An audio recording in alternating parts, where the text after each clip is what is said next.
I just want to get out of here. Good evening, everyone, as we welcome you to this Wednesday night episode of The Wolverine Way. I'm your broadcaster tonight, Bryce Williams. Feeling a little under the weather. That's Monday, I was doing stuff. Tuesday, last night, I was slumped, honest to God. And then today, I had to muster up the energy to do this. But the Wolverines played on Friday. The MMCRU Royals, going into it, it was not a must-win game. But it was one of those that if you get, the season is automatically propelled. The trajectory is off the charts. Although that definitely did not happen. And throughout this broadcast, those of you guys that have the attention span of a TikTok feed complaining about me meat riding, maybe win a damn game. Then I won't meat ride. Think about that, huh? Think about that. Win a game, then I won't meat ride. Until then, let me speak here. Stats are stats. You can't argue stats. But on Friday, Wolverines played the Royals. Final score is 44-7.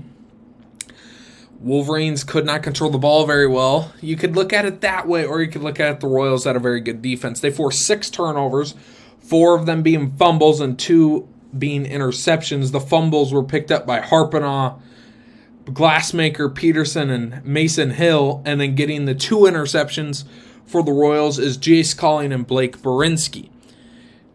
A big issue of the turnovers is the quarterback at hand for the Wolverines, which we'll touch on later in the game.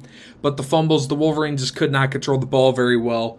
And you give up 6 turnovers, that's going to be hard to win a game.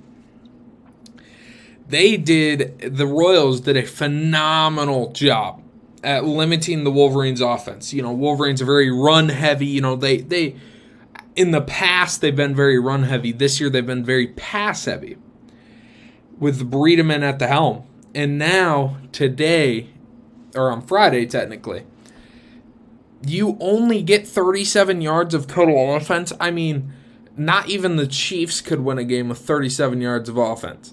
It is so unbelievably hard to do anything offensively when you have 37 yards of offense.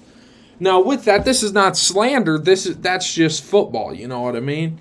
The Royals are just a very big offensive line and defensive line. They were easy to dominate the Wolverines' line both ways, offense and defensively. Only one not being able to beat. Only 2 people that weren't blown up off the line were Jackson Weir on defense and Javen Miller on offense and defense. Center Ashton Hunt for the Wolverines, he had a fumble, but, he'll say it's on the quarterback. The quarterback will say it's on Hunt. That's just football.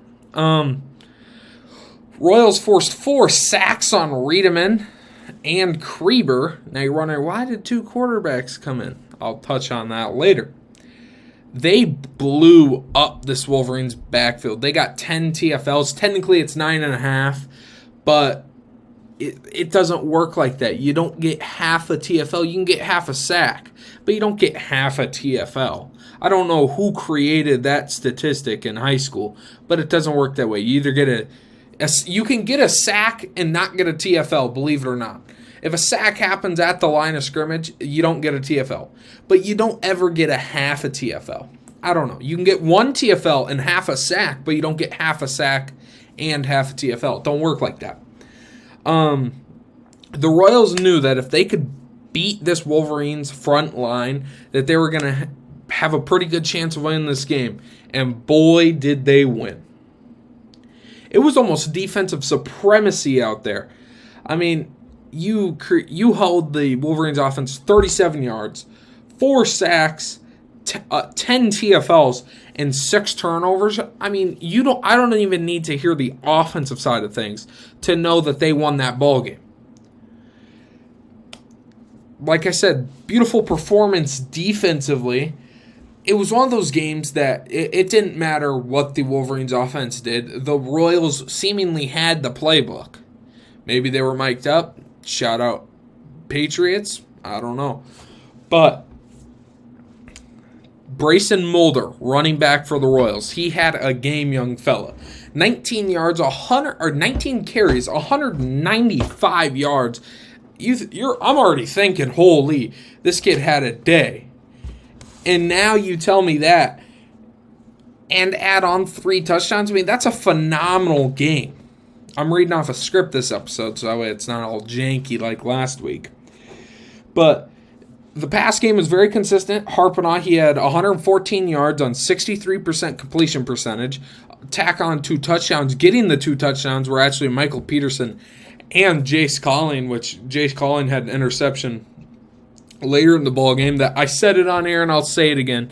He had enough time under that thing to call fair catch. I mean, coming out of Jaden Krieber's hands, that thing was a punt. That went end over end. And, yeah, that's all I'll touch on that. But Michael Peterson picked up a touchdown. Same thing with Jace Colling. Colling probably got the game ball. No, correction. Mulder definitely got the game ball. But close is Jace Colling.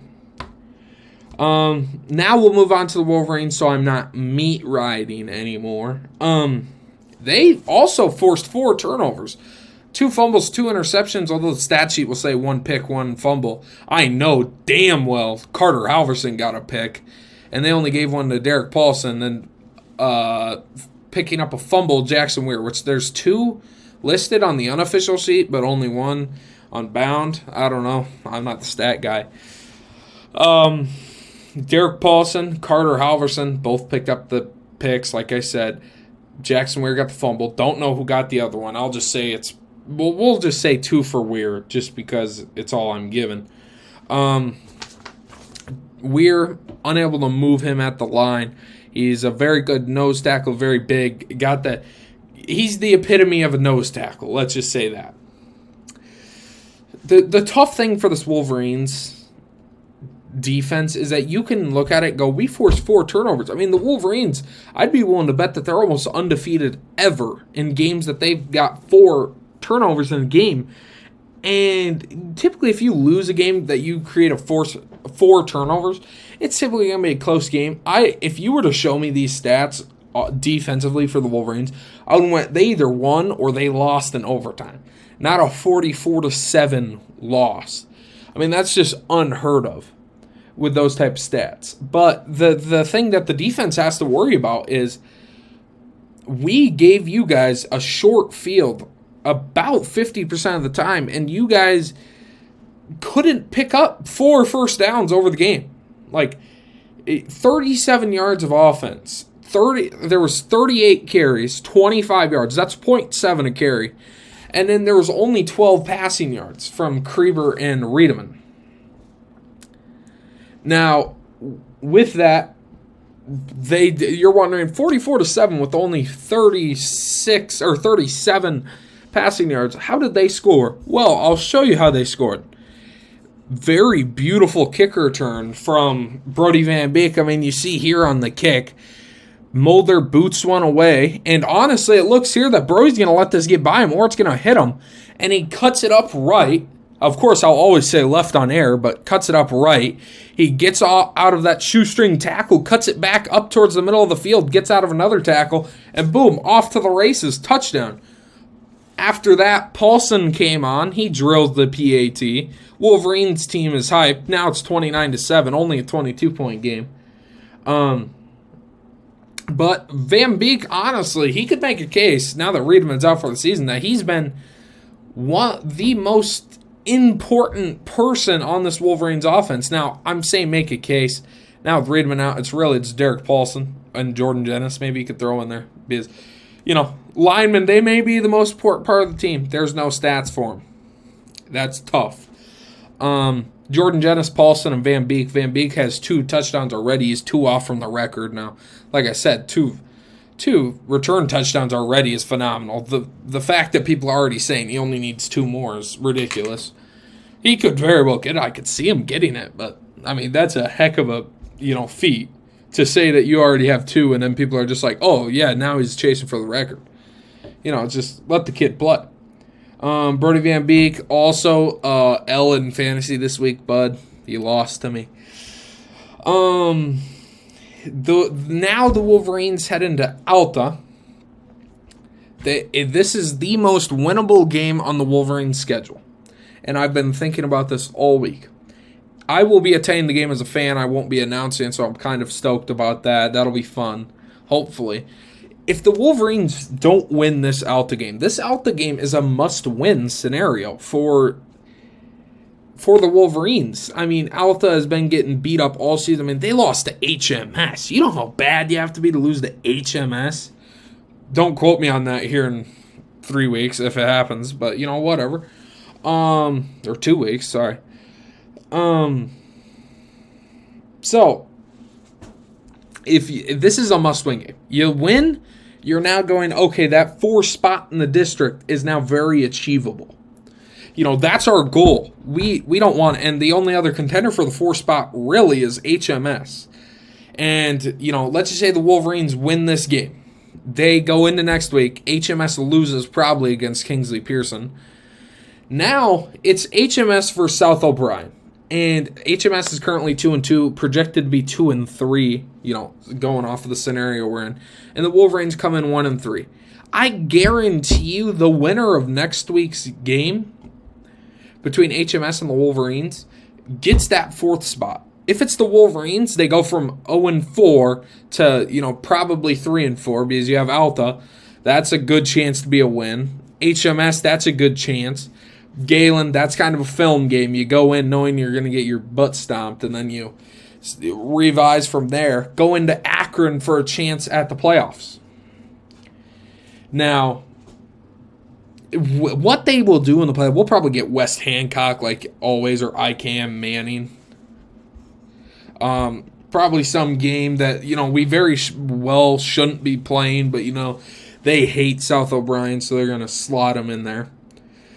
Although, Alta, the Wolverines are going to be without their star quarterback, Brady Riedemann, on a sack early in the ball game. I believe it's the 10th play of the game.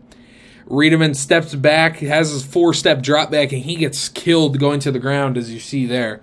Very tough sight to see. And now I got the word from defensive coach Geese and Brady Riedemann himself that it is an AC joint injury.